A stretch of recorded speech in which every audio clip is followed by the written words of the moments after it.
오늘은 구원받은 자의 특권이라는 제목으로 말씀의 은혜를 받고자 합니다. 지금까지 사도 바울은 우리에게 예수 그리스도의 십자가를 믿음으로 의롭게 되어야 할 필요성을 가르치고 또 의롭게 된 자의 축복과 결과에 대해서 진리를 선포했습니다. 그러면서 바울은 이 구원의 복음을 듣는 모든 사람이 자녀의 축복을 누리기를 간절히 바랬어요. 뭐를 누리기를? 자녀의 축복을 누리기를 간절히 바랬습니다. 오늘 이 놀라운 축복이 여러분과 함께 하실 줄 믿습니다. 근데 오늘 말씀 9장에 보니까 사도 바울이 큰 근심 가운데 빠져 있음을 발견하게 됩니다. 1절에서 2절 말씀 보니까 내가 그리스도 안에서 참말을 하고 거짓말을 아니하노라. 나에게 큰 근심이 있는 것과 마음에 그치지 않는 고통이 있는 것을 내 양심이 성령 안에서 나와 더불어 증언하노니. 사도 바울이 막 큰 근심과 고통 중에 자기 양심이 성령 안에서 나와 더불어 증언한대요. 자, 여러분 왜 바울의 근심에 빠진 것일까요?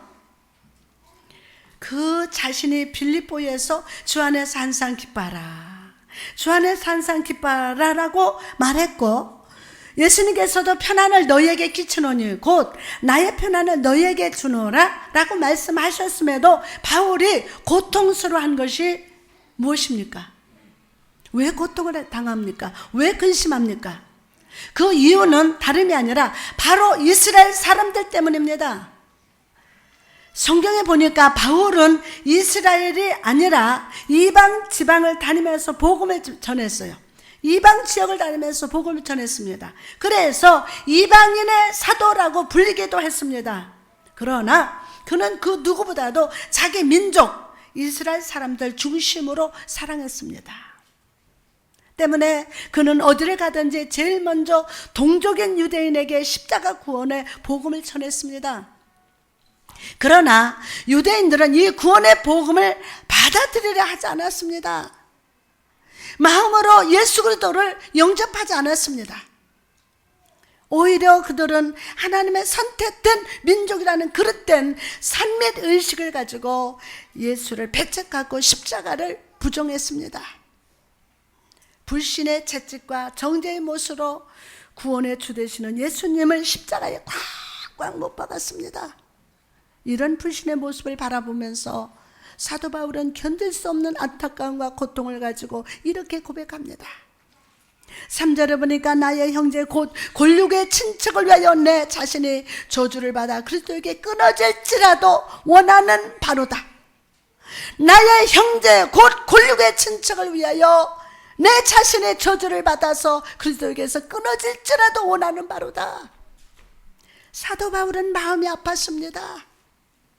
그러나 주저하지 아니하고 하나님 앞에 간절히 호소합니다. 마음 아픈 거 그 자리에 서 있는 게 아니에요. 그 아픈 마음을 가지고 하나님 앞에 간절히 호소합니다. 마치 모세가 광야에서 백성이 범죄했을 때 하나님을 향해서 주여 저의 죄를 사하여 주옵소서, 저의 죄를 사하여 주옵소서, 그렇지 않사오면 주의 생명책에서 내 이름을 지워 주옵소서 라고 기도한 것처럼 바울도 백성들을 위해서 기도했습니다. 낙심의 자리에 있지만 하나님께 소망을 품고 이스라엘 백성의 굳어진 마음에 복음이 심겨질 수 있도록 간절히 기도했던 것입니다. 사랑하는 성도 여러분, 우리도 신앙생활을 하다 보면 사도 바울과 같이 낙심의 상황에 빠질 때가 있습니다. 실망하고 낙심할 때가 있습니다. 삶 속에 어려움이 찾아오고 믿음이 식어지고 육신의 질병이 찾아오고 사단의 시험이 찾아옵니다. 내가 사랑하는 남편과 아내와 자녀가 주님을 믿기를 기도하고 있지만 아직까지 믿음의 씨앗이 심겨지지 않아서 눈물을 흘리는 분도 계실 겁니다. 이런 낙심의 때, 슬픔의 때, 절망의 때에 우리는 어떻게 해야 합니까? 우리는 그 방법을 야베스를 통해서 배울 수 있습니다. 역대상 4장 9절에서 10절 말씀 보니까 야베스는 그의 형제보다 귀중한 자라. 그의 어머니가 이름하여 이르되 야베스라 하였으니 이는 내가 수고로이 낳았다 함이었더라. 야베스가 이스라엘 하나님께 아뢰 이르되 주께서 내게 복을 주시거든 나의 지역을 넓히시고 주의 손으로 나를 도우사 나로 환난을 벗어나. 다 같이 나로 환난을 벗어나. 내게 근심이 없게 하옵소서 하였더니 하나님이 그가 구하는 것을 허락하셨더라. 하나님이 그가 구하는 것을 허락하셨더라. 믿음으로 아멘. 여러분, 야베스의 이름의 뜻이 무엇입니까? 그의 이름의 뜻은 슬픔이었습니다. 수고로이 낳았다는 뜻입니다. 이 이름을 통해서 우리가 발견할 수 있는 것이 무엇입니까? 바로 인간은 낙심과 슬픔과 고통에 스스로 벗어날 수 없는 존재라는 거예요. 스스로는 낙심과 슬픔, 고통을 여러분 스스로는 벗어날 수 없는 존재가 인간입니다. 그러나 야베스는 하나님을 향해서 찬양의 기도를 올려드렸습니다. 야베스의 야베스의 이름이 기록된 역대상 4장은요 유다 지파의 족보입니다. 여러분, 유다의 이름의 뜻이 무엇입니까? 찬양이라는 뜻입니다. 이스라엘 민족이 새로운 땅을 정복했을 때 하나님은 다른 민족보다 먼저 유다 지파가 들어가게 하셨어요. 유다 지파가. 그 이유는 다름이 아니라 하나님의 사람들은 어떠한 상황에 있다 해도 하나님 앞에 찬양으로 나가야 함을 가르치시기 위함이었습니다. 어떠한 상황에 있다 할지라도 찬양할지어다. 이처럼 유다 지파였던 야베스도 그가 처한 슬픔과 낙심의 상황에서 제일 먼저 해야 할 일이 찬양이라는 것을 알았습니다. 찬양. 그랬기에 하나님 앞에 원망과 불평이 아니라 감사와 찬양으로 기도했던 것입니다. 사랑하는 성도 여러분, 이처럼 우리가 절망과 슬픔과 고통의 자리에 빠져나가기 위해서는 하나님 앞에 먼저 찬양으로 나가야 함을 믿으시기 바랍니다. 찬송하라, 찬송하라, 찬송하라, 찬송하라.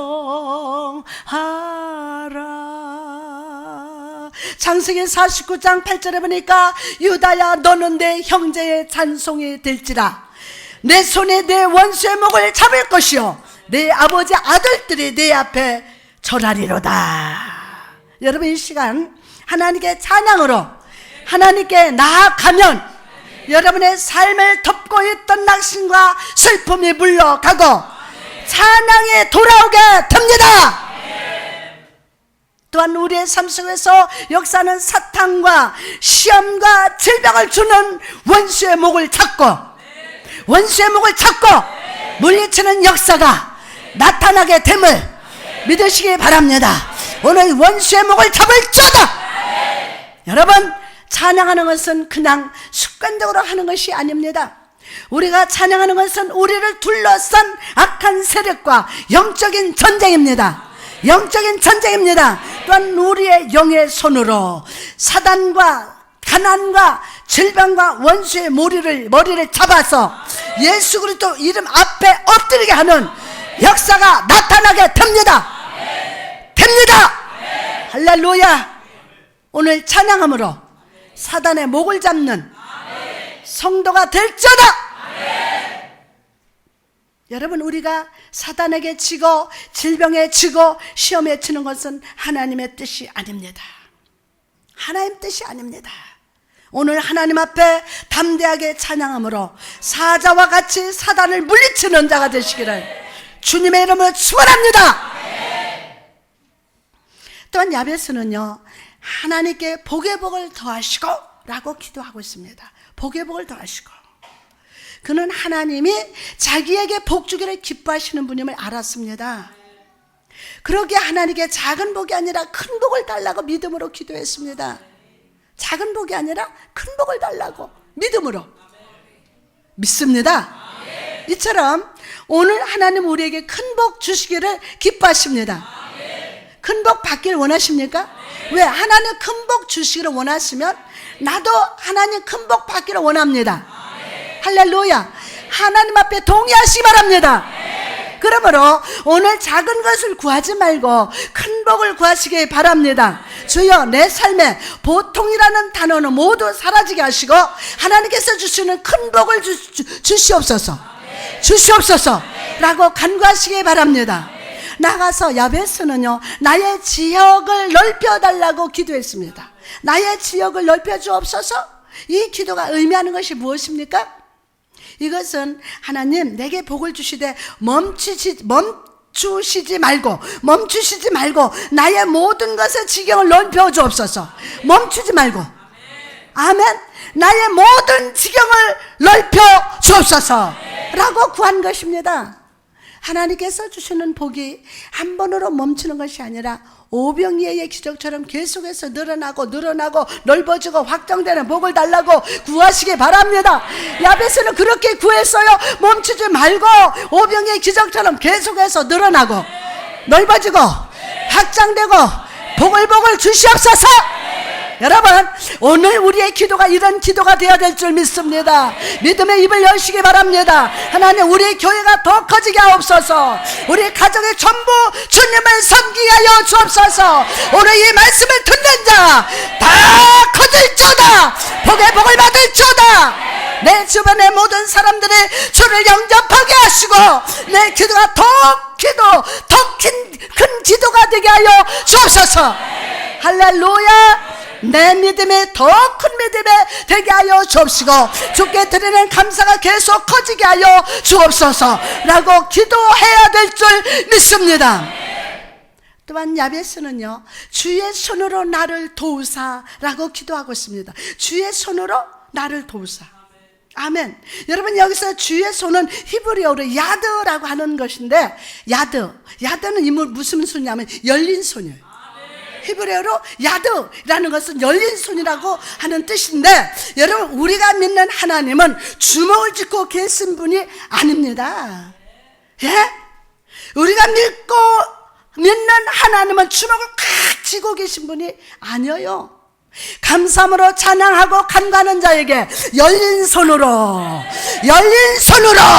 응답하시기를 기뻐하시는 아버지심을 믿으시기 바랍니다. 혹시 이 자리에 낙심과 절망과 슬픔의 자리에 있는 분이 계십니까? 오늘 열린 손으로 우리에게 응답하시고 복 주시고 지혜하시는 하나님을 바라보시기를 주님의 이름으로 축원합니다. 할렐루야.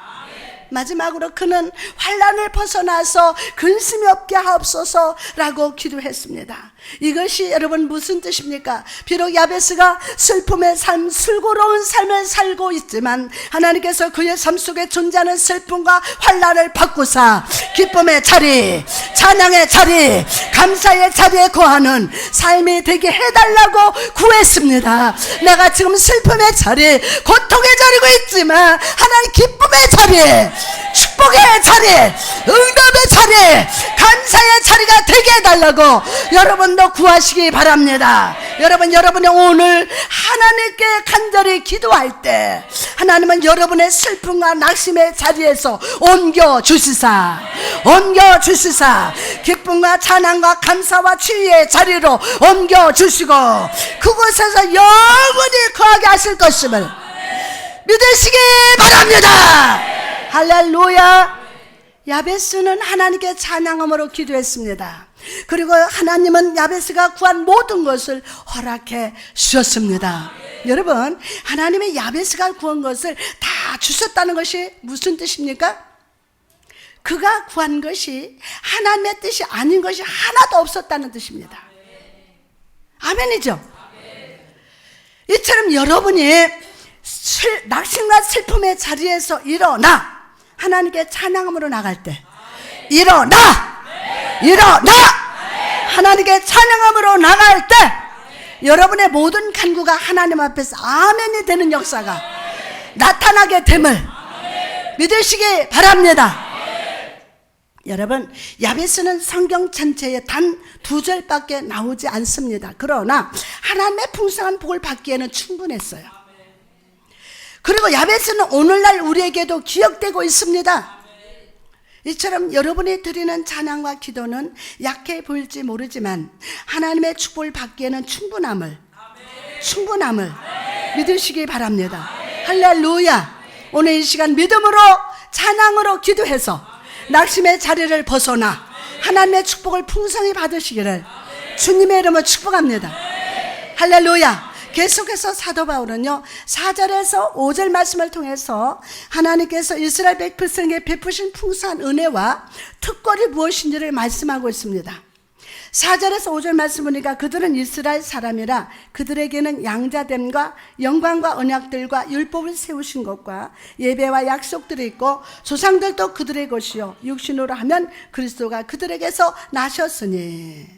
사도 바울은 예수 그리스도의 십자가의 복음을 받아들이지 않는 백성들에게 중요한 사실을 하나 깨우쳐 줍니다. 바로 이스라엘 백성이야말로 하나님의 큰 은혜와 사랑을 받고 큰 특권을 받은 민족이라는 사실입니다.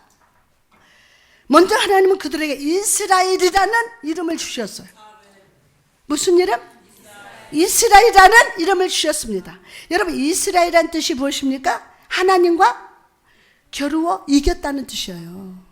아멘. 자, 두 번째, 하나님은 그들의 양자를 삼아 주셨습니다. 여러분, 하나님은 이스라엘 백성을 종이 아니라 자녀로 인정해 주시고 한 가족으로 받아들여 주시사 하나님의 은혜 식탁에서 풍성히 누리게 하셨다는 거예요. 세 번째로, 이스라엘 백성에게는 하나님의 영광이 함께 했습니다. 이스라엘 백성이 광야길을 걸을 때 하나님은 백성에게 항상 임재해 주셨고 낮에는 구름 기둥으로 밤에는 불 기둥으로 보호하사 약속의 땅 젖과 흐르는 가나안 땅으로 인도해 주셨다는 것입니다. 네 번째로, 하나님은 언약을 주셨습니다. 하나님은 먼저 아브라함과 언약을 세우시고 다윗에게도 언약을 주시사 이스라엘 백성과 함께 하시고 복 주시겠다고 약속을 주셨습니다. 또한 모세를 통해서 율법을 주시고 예배와 약속을 주셨습니다. 그러나 그 무엇보다도 그들에게 메시아 되신 예수 그리스도를 허락해 주셨습니다. 이처럼 이스라엘 민족은 하나님의 사랑을 받고 엄청난 은혜와 특권을 선물로 받은 민족이었습니다.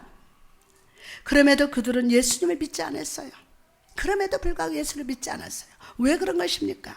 그들의 자기 자신의 생각과 지식과 고정관념에 사로잡혀 있기 때문입니다. 고정관념.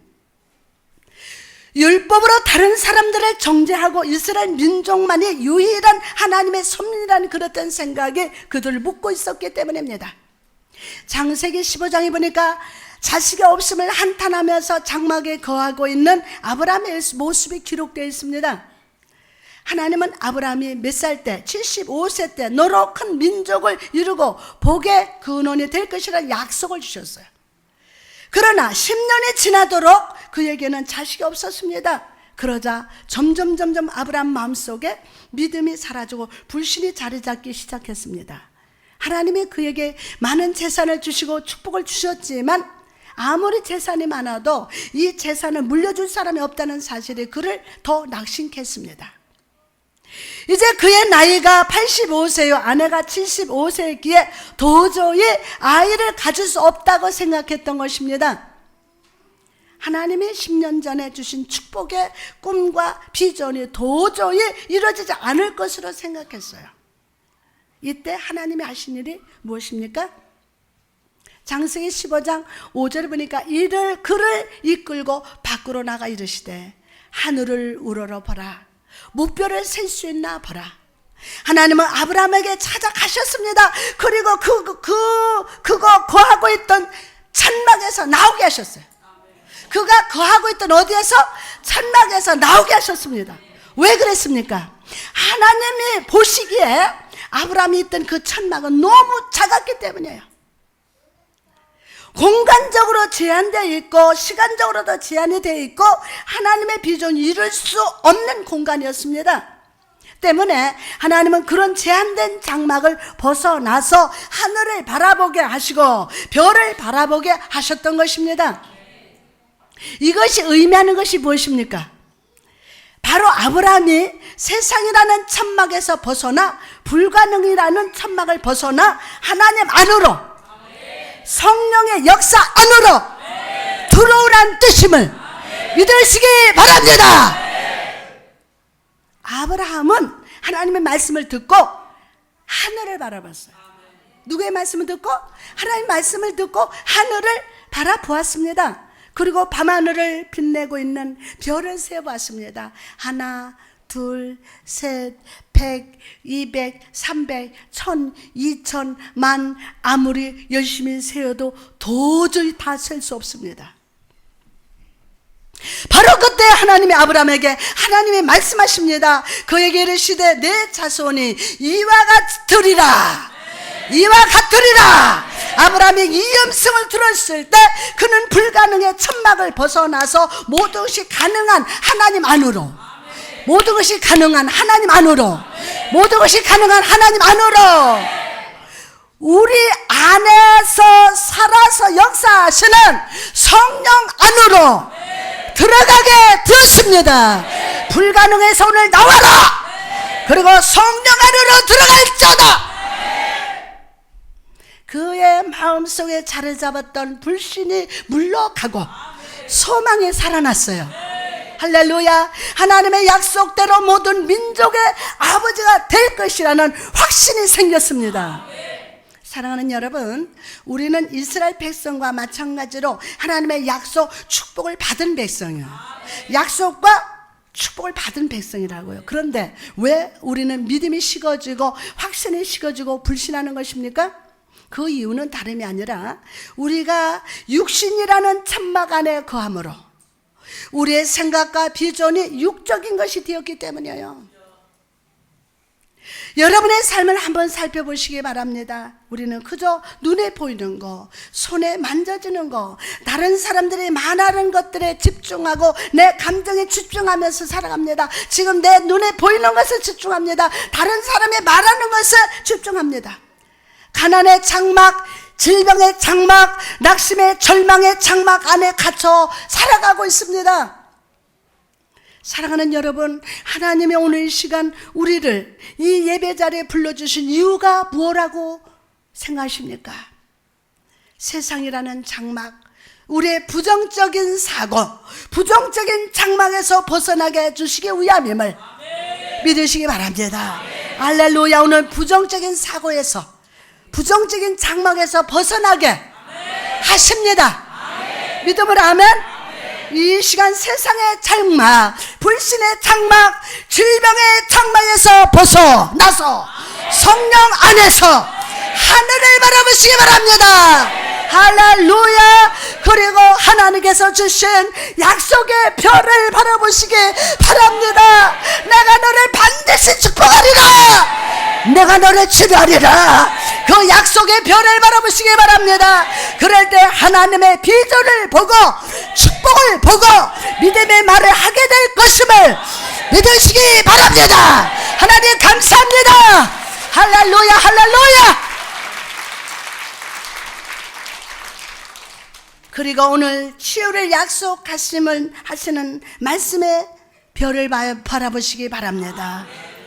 출애굽기 15장 26절에 너희가 너희 하나님 나 여호와의 말을 들어 순종하고 내가 보기에 의를 행하며 내 계명의 귀를 기울이며 내 모든 규례를 지키면 내가 애굽 사람에게 내린 모든 질병 중 하나도 너희에게 내리지 아니하리니 나는 너희를 치료하는 여호와니라. 나는 너희를 치료하는 여호와니라. 할렐루야. 오늘 치료의 광선이 임합니다. 병원에 있는 은별에게도 임합니다. 물질의 부족함으로 인해서 고통받는 자가 있습니까? 오늘 풍성히 공급하시는 약속의 별을 바라보시기 바랍니다. 누가복음 6장 38절에 곧 후히 누르고 흔들어 넘치도록 하여 너희에게 안겨주리라. 너희에게 안겨주리라. 너희가 헤아리는 그 헤아림으로 너희도 헤아림을 도로 받을 것이라. 세상에서 상처받은 자가 있습니까? 상처를 싸매시는 하나님의 약속의 별을 바라보시기 바랍니다. 이사야 30장 26절에 보니까 여호와께서 자기 백성의 상처를 싸매시며 그들의 맞은 자리를 고치시는 날에는 달빛은 햇빛 같고 햇빛은 7배가 되어 7날의 빛과 같으리라. 사랑하는 여러분, 오늘 성령의 손을 잡고 자녀의 특권을 가지고 육신의 장막, 불신의 장막을 벗어납시다. 질병의 장막에서 벗어납시다. 그래서 하나님의 약속의 별을 바라보고 하나님을 향한 믿음과 확신으로 내일을 승리하시기를 주님의 이름으로 축원합니다.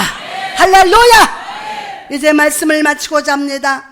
홀맨 헌트가 그린 문 두드리는 예수님이라는 그림을 보면, 홀맨 헌트가 그린 문 두드리는 예수님이라는 그림을 보면 문이 안으로부터 굳게 조그만 빈틈도 없이 단단히 잠근 어떤 문 앞에 예수님께서 바싹 다가서서 계십니다. 그렇죠? 보셨어요? 네, 보셨죠?